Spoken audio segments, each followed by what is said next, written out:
Hello everyone and welcome to Carnival Connection with me, your host Tatiana. Prepare yourselves for a thrilling journey into the vibrant core of Carnival, a place where every shining sequin has its own tale to tell. So sit back, dial up the volume and let's foster a connection right here at Carnival Connection. It's my pleasure to present to you Marva, the founder of Tropical Isles. Hello. Stephanie, the director and manager of Tropical Isles. Hi. And Dwayne, the creative producer of Tropical Isles. Hi guys. It's great to have you all here. So let's dive right in. Can you briefly describe how Tropical Isles first started to how it was then and how it is today? Well, Tropical Isles started 24 years ago.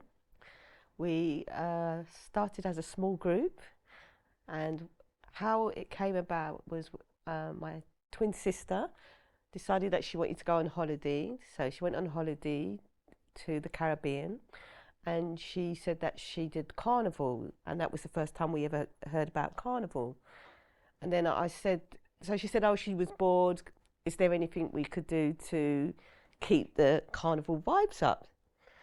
So I said, okay, let's look around. And I found a group that was doing Carnival, and I said to her, I'll go and join them and do Carnival. I think her journey was so amazing because they had like little workshops. It was so amazing that the following year I decided to help out with, and because I'm a designer by trade, I was doing wedding dresses, and I'd helped make the costumes, and I feel that from there that's how we started to do our own stuff for Carnival, actually. Sounds amazing. How did the idea of Tropical Isles start? What it was, a lot of the young people, because they was getting excluded from school and there was nothing on the table, there was no cultural event or activities for them to get engaged, and there was no purpose, so it was school at home. So we thought, let's be a bit more creative, let's use their energy to create some kind of work. And out of that work came the art and craft, also it came dance and music. And we started to develop that as a program. And what it also did, it also helped our young people to have, I would say, a better understanding about themselves. That's amazing. It sounds like there's been a lot of growth, development and community over the last 24 years. So could you briefly describe any significant milestones that Tropical Isles has had? Anything that you want to tell us that's exciting? Oh, well, in 24 years, we've had quite a lot of phenomenal milestones, I would say, and it'd be quite difficult to kind of pick a few. But just, we're quite a group who is very proud of the work that we do in the community. We love to showcase our young people and the work that they do, whether that's through doing Britain's Got Talent advert. We did the Guinness Book of Records. What else have we done? The list goes on. It's just quite difficult to kind of have it all out on the table. We've had support from Nike. They've been very, very supportive in the work that we do in the community. We've done the National Lottery advert. Was that the 25th anniversary? And we've done so many like showcases, stage performances, and for me, it's just giving our young people in the community a platform to showcase who they are, what they believe, and just to give them the voice. When I was growing up, there wasn't really a lot of activities to do. So my ethos was basically what could I do for the community that I never had? So that's giving them a safe space for them to dance, for them to feel free, for them to try new things and it be okay for us to make mistakes. Because in the world that we're living in now, making mistakes is not a good thing, I guess, but it's how we learn from them. And if you're in a supportive environment, a supportive group, a family kind of community, it just makes the work that we do more rewarding. Lovely. So there's a lot of children and young people involved in Tropical Isles. How do you pick and select the young people to be involved in the activities and performances that you have all year round? They pick themselves. Yeah, we don't really necessarily pick children. We would say we've got this performance, who feels ready? It's about being ready in regards to showcasing, whether it's a dance piece or a costume that they've designed. There isn't any pressure. As long as we have that window to do rehearsal, we've got the space to do rehearsals. Our young people are actually excited, and the parents are even more excited for their child, which is really nice that we have the support from the parents and their family. And once they see their child on stage, they actually feel proud, like, wow, I didn't know my daughter or my son could do that. So I wouldn't pick or select children. It's whether they want to actively get involved and give it their best. And also with a lot of our children, they are when they go out in a different environment, they are very shy and they hold back. But when they're with us, that's when they start to come out of themselves and they want to try something. So I feel that we try to offer as much opportunity as possible for them to get involved in all the opportunities that we find, because that's what we're about, making it happen. We don't know how we're going to do it, but we find ways to make it happen for them once we know what they want. And we're very exclusive, so it doesn't matter about religion, culture, gender. We're very supportive in regards to, if you have a dream, we want to hear your dream and let's go for it. If one person tells you no, we're telling you yes, let's go and get it. It's great to hear that it's such an inclusive place to be, so that's great. How has the Rose Lipman Building in East London helped shape your organisation?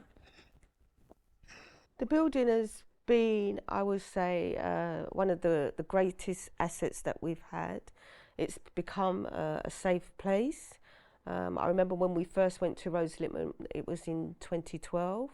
I would say, I'm going to say it, but we was literally squatting. We wanted to squat there because by that time we had nowhere else to go, because we got removed from another library because there was too many black children standing outside when we finished our sessions. So, but the Hackney Council offered us this space, and we've been there ever since. And now I can say that over the last, it's nearly 13 years now, 14 years, we've now got a studio that's got little studios in there, and it's going to be a dance studio, and it's going to be a creative space, a better creative space where we can deliver our work and programs. Yeah, okay. So you've mentioned about the history of Tropical Isles. Has there been any challenges that you have experienced during the journey, especially during the pandemic in 2020? How was that?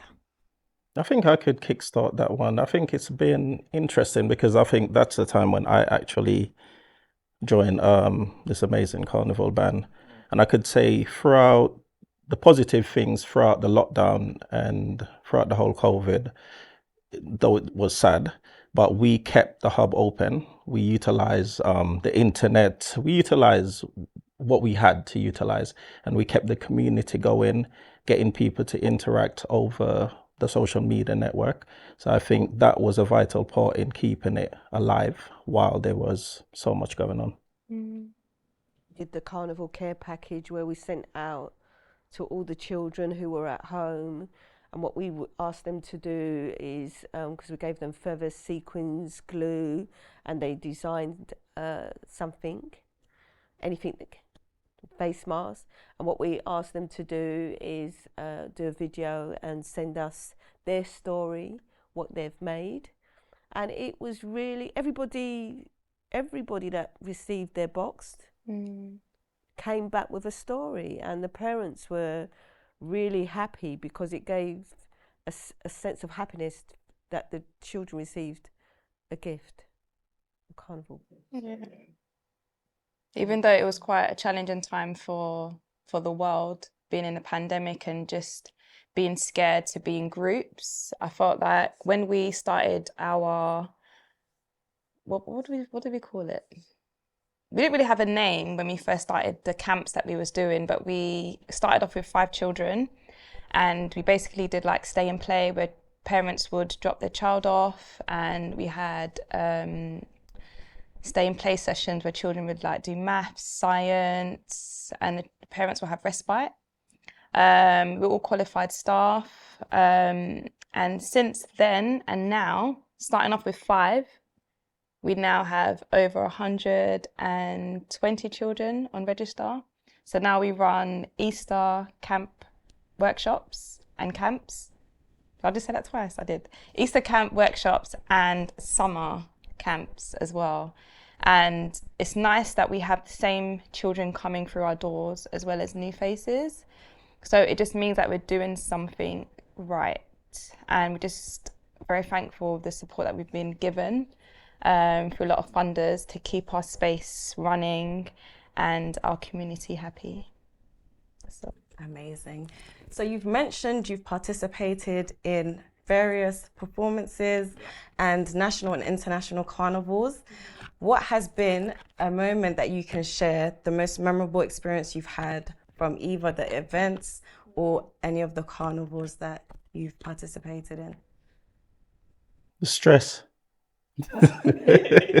Yeah, carnival is quite stressful, I'm not gonna lie. It is very, very stressful, like the sleepless nights, burning yourself with like the glue gun and like wrapping until your arm feels like it's gonna fall off. And it's like the planning of carnival is literally 12 months. And some people think it's just, a couple of weeks or a couple of months. To get on the road and be fully ready and dressed, we're still having to kind of still make costumes even the night before, because someone may have booked last minute and we want them to be involved. I think the whole idea of when you actually get on the road, you're actually on the road, you're on the route, and you see the costumes, the light, the music. It makes it worth it. It makes it worth it. And Yeah. I think that's one of the joys that you get. Even though we say never again, we're not going to do it never again. But on this, it's like every year, it's a different story. And it is so rewarding when you just see the work. I think for me, it's like judging point. When we get to judging point, because Notting Hill Carnival and Hackney Carnival is a competition. So we don't think, oh, we're going to do the carnival because it's a competition. We just want to showcase our community's work. But actually being part of the competition and placing, I wouldn't say that's the important, but to be able to, I guess it is important because when the judges appreciate the work that your community has done and the sleepless nights and just putting your all into it, it just kind of makes everything more rewarding, more worthwhile. It keeps the momentum to keep us going. I think I do probably cry every year. I do, literally. I'm just like, we've done it. And it's just nice to be able to see the other carnival bands as well. We don't really get to see other groups because we're kind of stuck within our band. But after carnival, there were like videos that gets released. It's quite nice to see different carnival bands. And I like that now, like even on social media, groups are liking posts, people are like commenting. So it's nice that there is that kind of community and the support network within the other carnival bands, which is really, really nice. I wish there was a bit more kind of support within other groups. But yeah. Amazing. So you would say a highlight would be judging point? I would say so, yeah. Definitely judging point. Amazing. Cool. So are there any cultural, logistical, or any resource issues that you've experienced? So even the music, the costumes, are there any cultural? I think the music always plays a big part of it. I mean, it's why we wake up, it's why we go carnival. The soca, the calypso. Yeah, it's the energy, it's the vibe, and it's the DJs, the sound system, but it's also having the meetings before we get to that stage. ensuring that these DJs are playing the right music, they're in tune with the music, what's happening as well. And I think it's just the delivery on the day, just seeing the crowd and seeing the performance of the band, because as much as the music is played, we go through the period where we're having the classes with the individuals, the young people, the adults, and everyone is getting involved. So we've got the dance routine. So it's really important, as much as how we love music and we love to party, that we deliver a performance.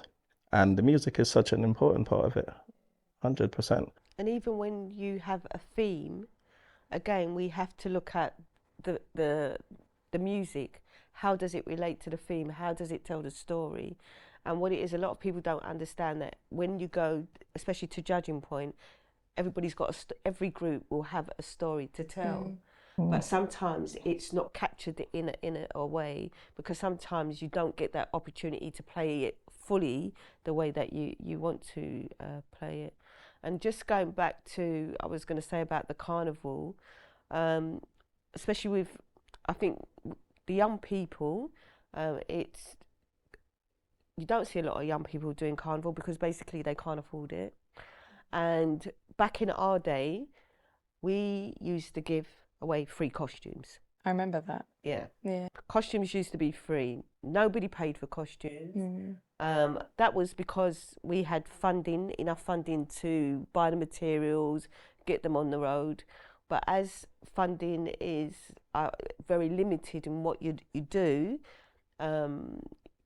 you have to start charging for your costume to go on the road. And what we're finding that the young people can't afford £100 or £200, especially if they're not working. So we're losing the young people to come into Carnival as a participant. They would rather come as a T-shirt or a bystander. So we need to address that. How do we get our young people more involved? Especially with like the living crisis, it's quite difficult for them to, is it not pay rent? Is it to skip a meal? Like, I feel quite sad that we're losing our culture a little bit, because it's about passing it on to the next generation. Yeah, and the young people is the next generation. So if they don't have the means to get involved, and I wouldn't even say purchase a costume, it's about getting involved. It's still quite difficult. It could be that they can't come to Notting Hill because of the area as well. So there's loads of like factors why they can't be involved. It could be financial, it could be environmental, it could be down to like social media. So there's a lot of factors, and we're just encouraging young people to kind of tap back into their culture.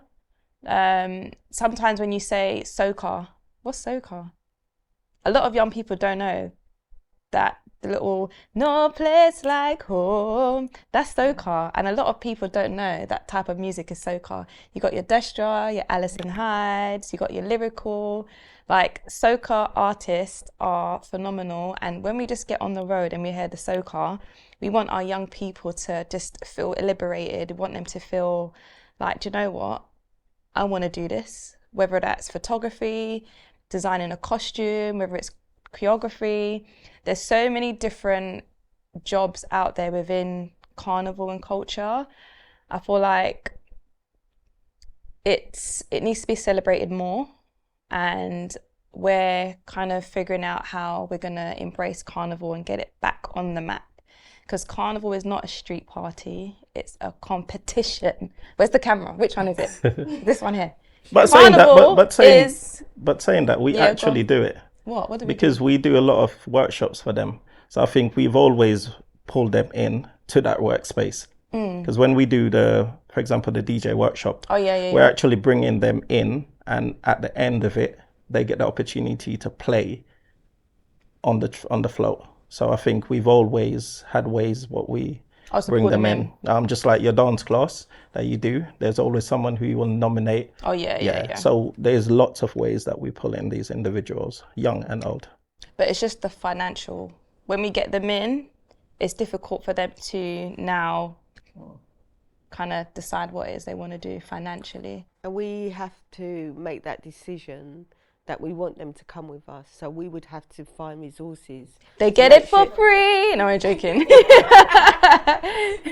Yeah, so that's something that needs to be looked at. Yeah. And that's one of our challenges in how do we make Carnival affordable. There has to be a funding that supports families who are on benefits or who are on low income, and we use that pot of money so that they can be a part of the culture.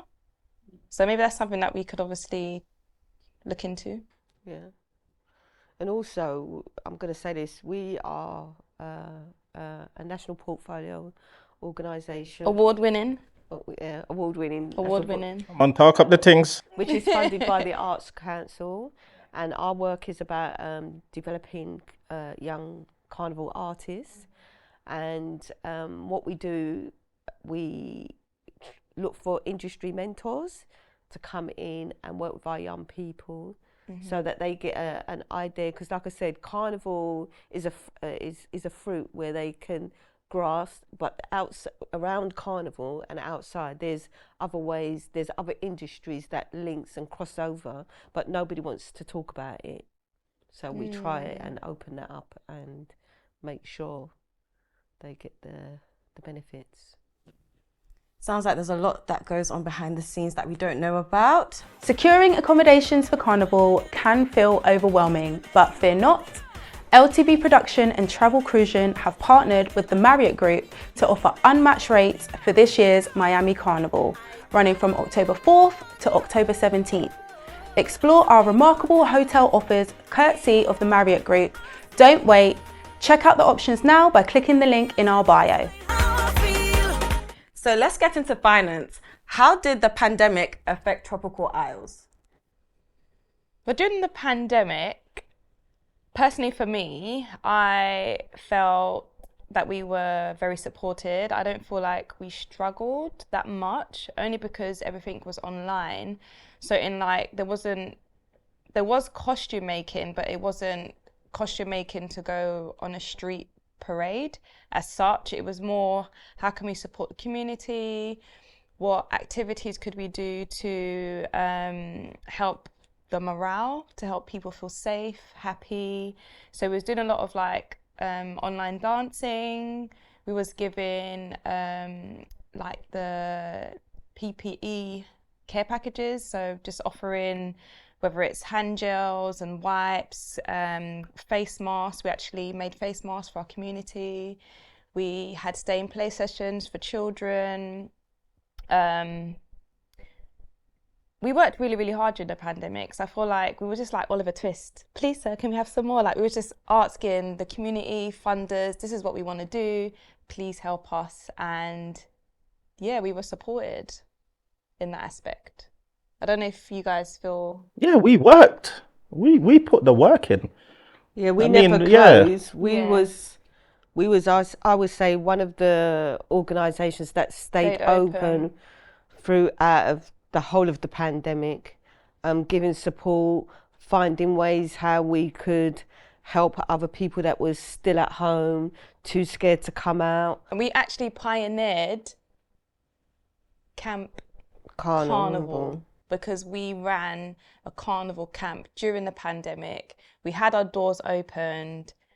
We never actually caught COVID either during the pandemic, and having our community come in. We was very safe.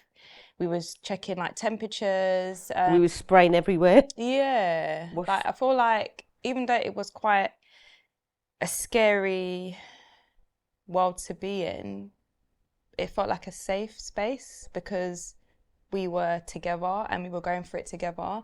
I felt like if I wasn't part of Tropical Isles or I wasn't involved as a worker or as a member, I would feel pretty lost.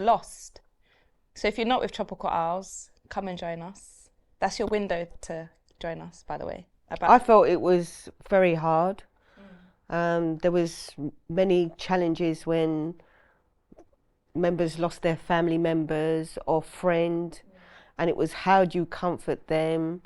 and it was just being there just to, so you wasn't just a carnival group, you was also a support group where you could, I will say, like I said again, creativity, we use it as a part of the therapy, part of their development and their recovery, which they enjoyed. And I think it was very, very challenging because, again, everybody didn't want to come out. It was really hard to, I mean, for us, it was hard to find things to put online that would make sense.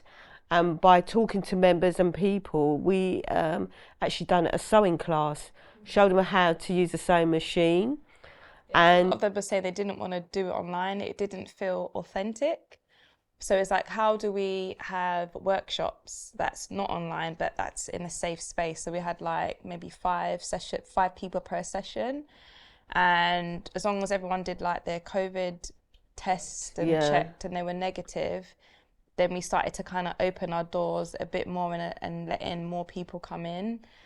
Do you want to talk about your Hackney Empire moment? Because that was during COVID. Yes, I was creative producer for the Hackney Empire. It's part of Hackney Carnival online. What we decided, because there was no carnival, how do we get people interested in the work that we're doing? So I spoke to the carnival groups, and we all agreed that why don't we tell a story? Because each year, each group has a theme, and you have to portray that theme on the road through your costumes, through your movement, through your music. So we put on an online show in Hackney Empire, which what was really weird, there was hardly anybody in the audience. So we was performing by ourselves, but the event was live streamed.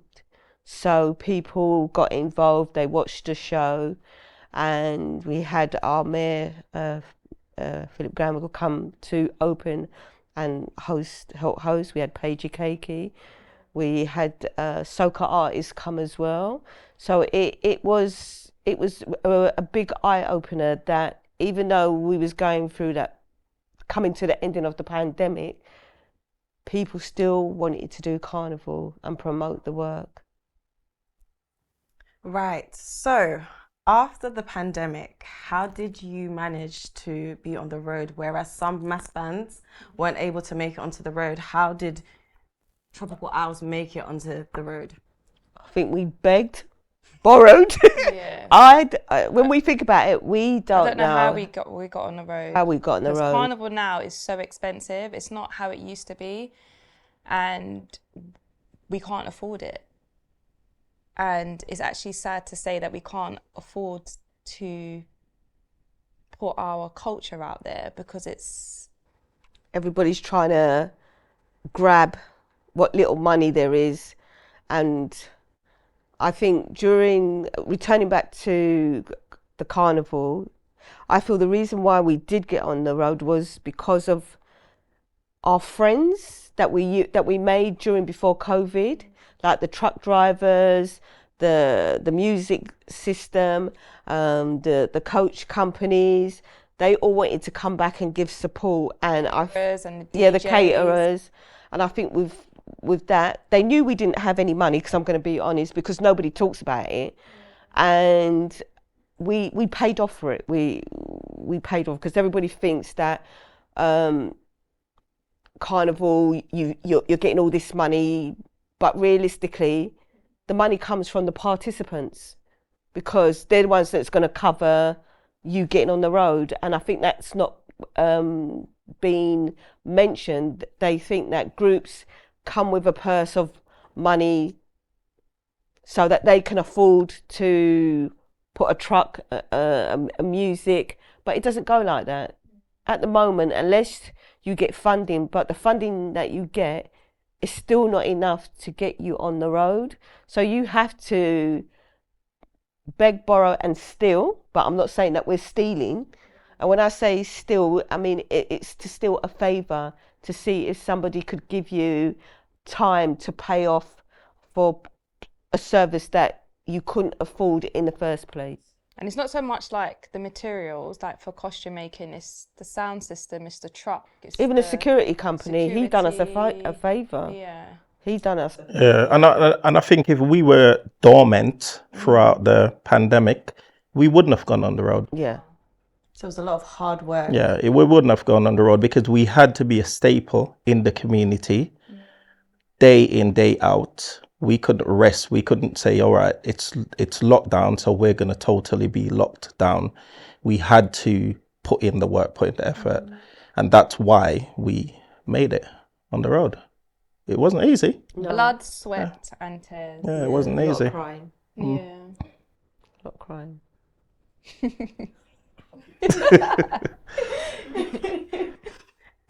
So are there It's the any... passion. What did you say, sorry? It's the passion. It's the passion. Yeah, definitely. If you didn't love Carnival, you wouldn't do it. If you didn't love the sleepless nights and just the planning and just getting everybody on the road, meeting new people, opening your doors, you wouldn't do it. But when you see how somebody's coming in through your doors and they're quite shy, reserved, you know that they want to be somebody amazing, whether that's designing costumes, and just to see them design a costume and make it and it being put on the road and winning 3rd place, no one could ever take that away from them. They've earned it because they've had an idea, they've had a dream, and we help them pursue it. And that's why we do what we do. What is your theme this year for your costumes? So for Carnival 2024, our theme is Juve, freedom of Carnival. And that's basically about freedom of speech, freedom of movement. It's about liberating our community, giving them the voice to be heard, to be seen. It's about not being kept in a box, and just to showcase the beauty of culture, the beauty of Carnival, the colours that we're incorporating in Juve. So we're not going to be throwing paint as such. We will have a day out where we will be experiencing Juve to its kind of, I wouldn't say fun mask, but it's more like throwing paint, powder. We're going to experience that, but we're doing it symbolically. So we've used like neon colours, neon green, blue, pink and yellow. And basically we're just showcasing different body pieces, different colours, just to get a feel of Juve, the colours and paint and the joy of Carnival and culture. Because also with Juve tells a story back in the day when the slaves used to work in the fields. They would have a day off, and on that day they decorated themselves with paint and powder to mimic their masters. So for them, that's how Carnival started. But what we're finding that the Juve has been changing in a way that you now have, whereas before it was the white powder, you have the dirty mask, the dirty mask, you have the Junkanoo, you have all different characters that represent Carnival. So everybody's telling the story, and sometimes we don't check on it. So for us, it's a conversation. What is Juve about? I'm not going to really go into it because there's so many different interpretations that it would be nice to hear what everybody else would say. Oh, what is Juve? Because we know that Juve happens on a Sunday in Notting Hill, and they either have paint or powder and celebrate without no music or on the route. But I'm sure in Trinidad it is totally different how they celebrate their Juve. So what we're just trying to do is to make sure that, You know, Juve was the start of Carnival. I feel it's part of Carnival, where we came from and how we've developed, and how can we be innovative. So like I said, it's not just gun on the road, and because people was going to say, oh, you've got beautiful costumes but you haven't got any paint on it or any powder. But what we're trying to say, this is our interpretation. It doesn't have to be paint and powder. We're looking at the future, and we want to develop Juve and tell the story.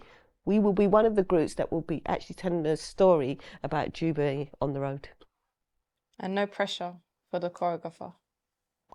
How do you intend to combat and overcome the challenges that you might face in the future? I think we need to have a voice. We need to put Carnival out there, and what Carnival means, how it has a history, it has a culture, it has a shared identity. So we need to just put it on a map. I'm going to say this will be the first time that we've done a podcast. Hardly anybody, we don't see Carnival on the big screen before. We don't see Carnival in programs. Nobody does behind the scenes. We don't have documentary. I think Carnival and I would say launching of Carnival should be on TV so that the general public knows what Carnival is about. Because the only thing I would say that we get to hear about in Carnival is about the negativity of the crimes that's created. Nothing, all the hard work, the costumes, and never captured. And there was a film footage last year where I know one group, they designed amazing costumes in the group, and the TV crew went and talked about the t-shirt section. Missed out the big costumes. And this is where, again, I would say TV should be, I think, go to workshops to capture the essence of what Carnival is about, because they're missing the opportunities, they're missing the lifeline of what it is that we're trying to do. So I think publicly we just need to have a bigger voice, and I think this is why I want to talk about Carnival. I could talk about it till the cows come home, but I don't want to, because I'll probably get kicked off. But I feel it's so important that it's not shared enough. It's more seasonal. Everyone knows that Carnival is in February in Trinidad, or in London it's in August, so everyone's getting ready between June, July, August. But Carnival is actually all year round. It's every day. People are like making costumes from, let's say, September all the way around to August, so it's all year round.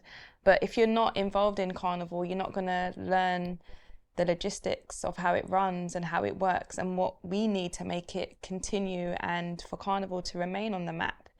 It's not just about it being a street party, it's about our culture, it's about who we are, it's about where we've come from, it's about our heritage. So we want Carnival to not be seen as a street party, but also don't want Carnival to be seen as seasonal.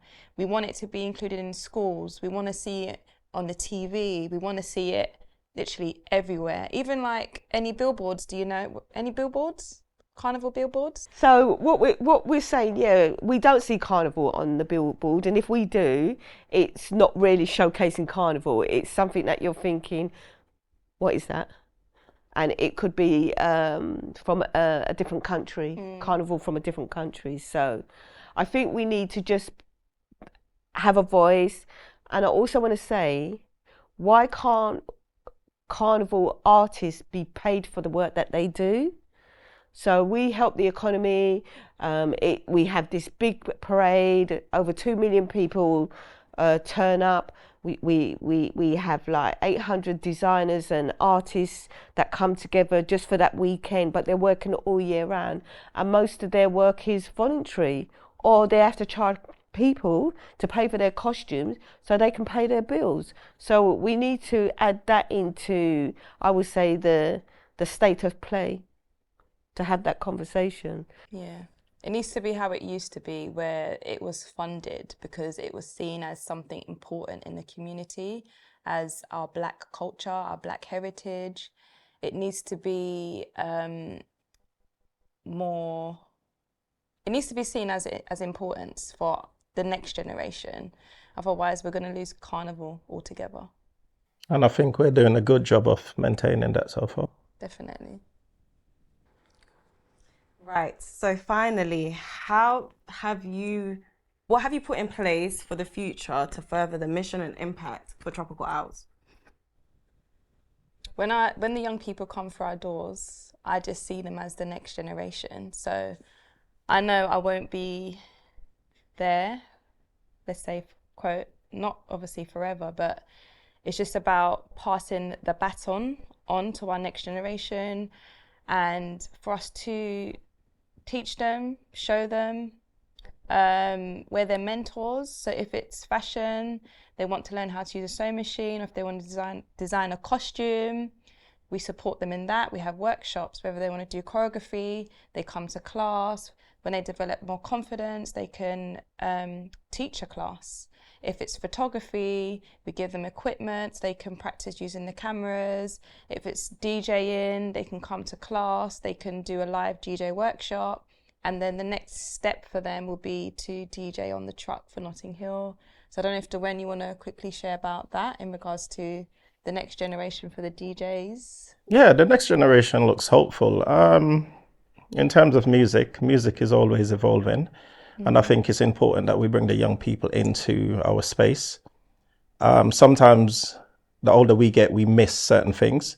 So I think it's good to keep up with the new generation. They will bring in new artists as well. And I think it goes full circle where they will get to present their art on the road. So we'll always be here to develop them and give them that opportunity.